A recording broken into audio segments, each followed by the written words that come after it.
Hi everybody, welcome back to the channel. My name is Meredith, and today we're going to be talking about the last 4 episodes of the new Bridgerton season. I am just going full spoilers, so if you haven't seen it, this isn't going to be the video for you. I'm so sorry, and we'll see you in the next one. I actually was thinking about not making a video about it because I just felt like it was kind of and I feel like things that are kind of meh are the hardest things to make a video about because there's not that much to talk about. Like, it wasn't bad enough for me to sit here and be like, these choices were horrible, how could they? But it wasn't good enough for me to be like, oh, look at all these amazing choices, I loved it so much.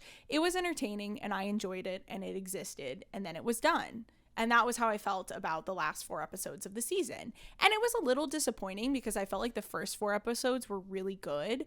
And when that 4th episode ended, I was like dying to see the next 4 episodes. So to feel so detached from the back half of the season, like it was disappointing for sure. But the more I thought about it, the more I thought that the actual reasoning as to why I think it didn't have that much impact is probably the most interesting thing to talk about. I did reread the book and I'm really glad that I did, because they changed a few key details, which I'm not normally a complainer about. And in this instance, I feel like they made a few changes that seemed really inconsequential on the surface, but actually ended up being what made the ending of the season feel like it had so much less impact, at least for me. And I'm very curious to see if you guys feel the same. So I kind of wanted to go through the few changes. Am I low? Am I like weirdly framed? Hang on, I feel like that looks better. That looks better, right? So I kind of wanted to go through the changes that they made. I want to talk about why I think they made those choices and then why I think they ended up being mistakes. In the books in general, one of the big things that they've changed that I actually agree with, I very much agree with this choice, is that all of the siblings have become much more pivotal to the overarching narrative of the Bridgertons, which I think works better for a TV show, because with romance novels, it's pretty common for you to have a series of romance novels that are all loosely connected in some way. Some of the characters will be siblings, or maybe they'll be friends with each other, or there's some central thing connecting them all together for like brand recognition, right? If you're a romance novel author and you're trying to build some kind of brand recognition, it's hard to write a series of romance novels about the same characters just by nature of what a romance novel is. And so having these essentially collections of novels that are loosely connected to each other gives you that brand recognition. But the novels themselves are usually written to be able to be read in isolation. So you could pick up any Bridgerton novel and read it with zero context and understand exactly what's happening and enjoy it. That's how these books are designed. I do think that was a good change for the show because a TV show and a book are very different mediums. So they've made the decision to kind of have this overarching narrative go over each of the seasons so that it does actually really help you to watch the multiple seasons. You might be confused if you haven't seen the season before. And so the characters become more consequential because they're building this overarching cast of characters that stays important for the duration of the show. I think that was smart. However, the root of how they did that, I think, is the problem in why the adaptation of it didn't work. The first choice that I think they made that set them down on like a weird path was that in the book, Eloise doesn't know that Penelope is Lady Whistledown until everybody else knows. She finds out with everybody else. And there is no plot of Eloise and Penelope not becoming friends and then having to like mend their friendship. Like, that stuff never happens. At this point in time, nobody knows that she's Lady Whistledown and she's just gotten engaged to Colin. And so she basically thinks to herself, dang, I've gotten away with this. I've gotten off scot-free. I'm just gonna retire and be married and live out the rest of my life. And no one will ever know that I was Lady Whistledown and I made a bunch of money. Yay. And so she retires. Was it the Queen or Lady Danbury? I actually think it was Lady Danbury in the book who puts out the bounty for someone to discover who Lady Whistledown is. Lady Whistledown basically is like, partially because of the bounty, partially because of personal things, I'm gonna retire. And that's when Cressida takes credit. And it's when Penelope is on her way to print essentially not another issue, but just like a quick thing saying like, hey, everybody, I'm not coming back to printing, but I did just want to print one more issue to tell all of you that I am not Cressida Cowper. She is lying. She's a bold-faced liar. And then moves on with her life. And it's when Penelope is on her way to essentially print that issue that Colin follows her in the carriage and discovers that she's Lady Whistledown. So all of that happens very much in the same way. I think that first change was the kickoff of some of the weirdness of all of it, because in the show, Cressida just looks kind of stupid. Sorry to be so blunt, but like, I don't think Lady Whistledown had even changed her schedule at that point. Like, I don't even think that she'd missed a publishing. Maybe she'd missed like a pamphlet or something. I don't quite remember. But then Cressida is just like, I'm Lady Whistledown. Did she not think that the real Lady Whistledown was gonna come out with the real Lady Whistledown diss track? All the other Slim Shadys are just imitating, you know what I mean? Like, did she not think she was gonna do that? She was still printing. So in the show, it like doesn't make any sense that Cressida does that. And I get that she's really desperate and that it's showing like how desperate she is, but it's still just like, as a viewer, I was like, what? And I'm very curious to see if people who haven't read the book felt that way. If you were like, why is she doing that? Like, why did she think that was going to end up working out for her? I did think that it led to the kind of fun, like, them both printing at the same time thing and Cressida trying to write an issue of Lady Whistledown. I don't know. Again, it was just like very strange. I get that they want to keep Lady Whistledown going. Like in the book, at the end of the book, Penelope does not keep doing the whole Lady Whistledown thing. Like, she tells everybody who she is, and then she's like, and I'm not going to keep going. For the duration of the books, Lady Whistledown isn't a piece of the whole thing. That if they want to keep the whole gossip column thing going for the duration of the rest of the show, then I get why they don't want Penelope to want to retire. So they had to fudge it a little bit, but I felt like they needed to give more reason as to why Cressida would have thought that the real Lady Whistledown would not have fought her on it, if that makes sense. Oh, this is Stanley. Hi, Stanley. Are you turning on my work laptop?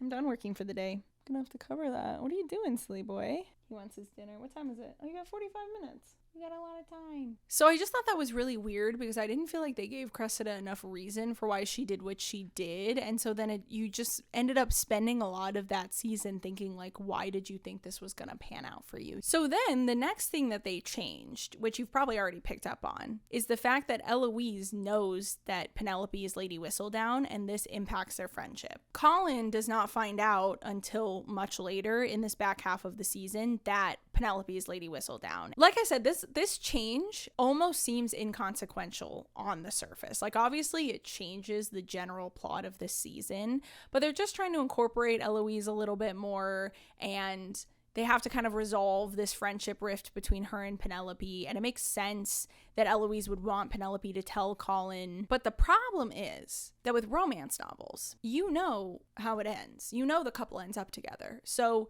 the interesting part of the book is not finding out whether or not they end up together. The interesting part is finding out how. And specifically, people who love reading romances love reading about the romantic connection between two people and reading about how they bond and how they resolve their differences and reading these cute moments between them. And with the way they wrote this season, we didn't really get that with Colin and Penelope. The back half of the season didn't feel like a romance as much as it felt like this story about Penelope figuring out what she was going to do about the fact that she was Lady Whistledown. And in a weird way, Colin himself feels like a side character of the back half of the season because he spends the first half of it in the dark as to what's going on with Penelope, and the second half of it just like brooding and kind of distant to her and letting her figure it all out with Eloise and figure out what she's going to do, and him just being like, we'll figure out what kind of marriage this is after the wedding, and them having these weird like cold moments together. A spouse is a life partner. At least that's what my mom keeps telling me when she's hounding me about dating. And so in the book, we actually get to watch Colin and Penelope work together to solve some of these problems. And as angry as Colin is at Penelope about the whole Lady Whistledown thing, he still has her back in a way that doesn't really make an appearance in the show. We only really see it when Cressida starts to blackmail them, where he's like, well, you're my wife, and so I'm gonna help you. But in the book, he has much more of an attitude of like, well, we're gonna have to figure all of this out between you and I because we're gonna be married and there's nothing either of us can do about that. And then he goes on to help her through all these other things. So we see them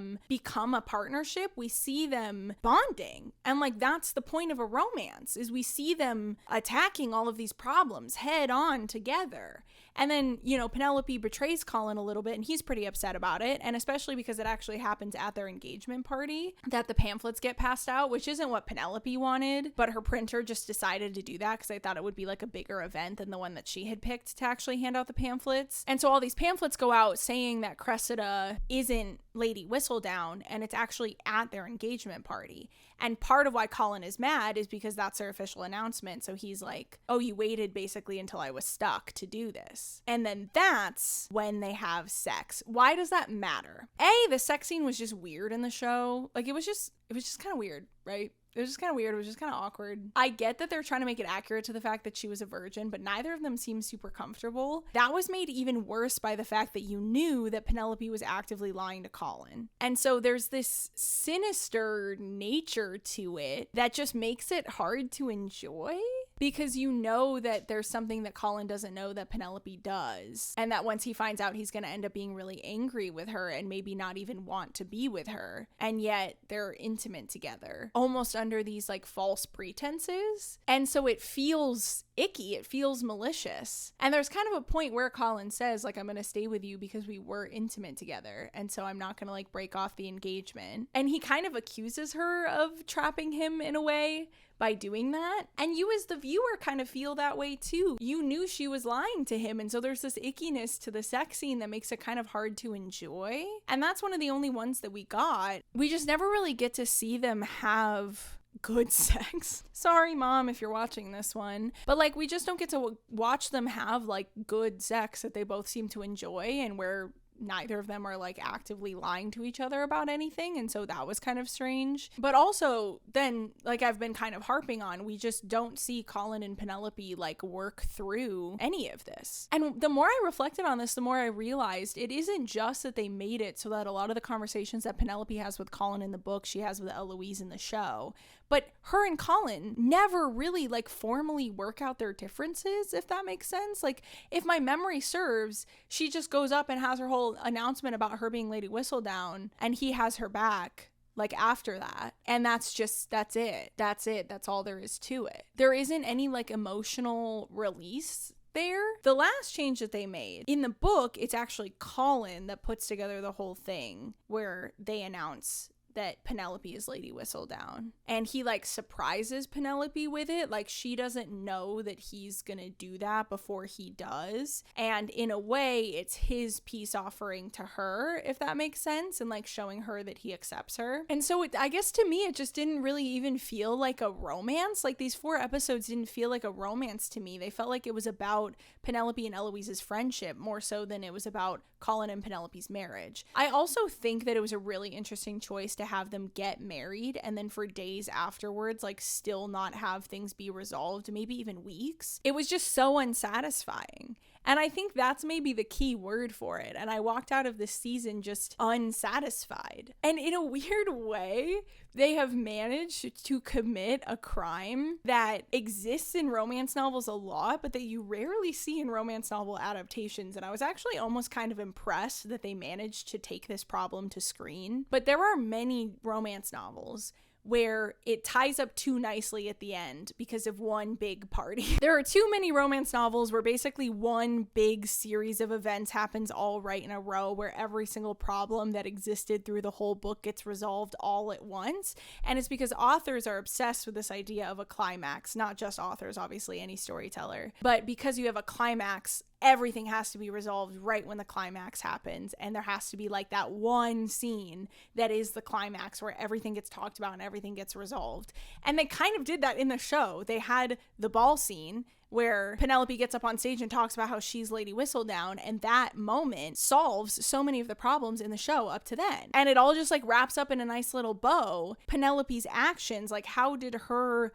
talking about her being Lady Whistledown, like why did Colin end up forgiving her? And he did mention randomly in a few different points that he was kind of jealous of her, but that is a way bigger piece of the book than it was in the show, and so it just feels kind of like randomly mentioned. And it all just led, like I said, to me feeling very unsatisfied at the end, and like I didn't get the emotional release of them actually getting back together. It just didn't feel like a romance. It felt like they got married in name only, but were basically broken up. And then Penelope fixes everything essentially by herself, and then Colin forgives her. But why? Why did he forgive her? But yeah, it just felt very unsatisfying, and I was really disappointed, honestly. And it was just very like And all of that to say that I did enjoy watching it. I mean, I enjoy the characters a lot. I feel very connected to them. I appreciate the fact that they do seem to have changed one of the core romances of the siblings to be sapphic. I love that for them. I love that for Francesca. I think that's going to be a very good time. I'm also very curious to see how they handle next season in general, because we're going to be missing a lot of the core characters because they're going to be like off kind of on their own in Scotland. So I'm very curious to see what they do with the other characters, and if we see any of them, or if the whole season just takes place in Scotland and we never really see the Ton during this time, and then we just return to these characters after the season's over. I'm curious to see what they do with that. So there were aspects of it that I enjoyed, and generally I just like watching things with my sister. I think it's really fun. So it was fun to have something to bond over. And there were certainly moments where we were like, what is going on? But I think it's one of those things where in hindsight, like when the show ended, I was just kind of like, eh.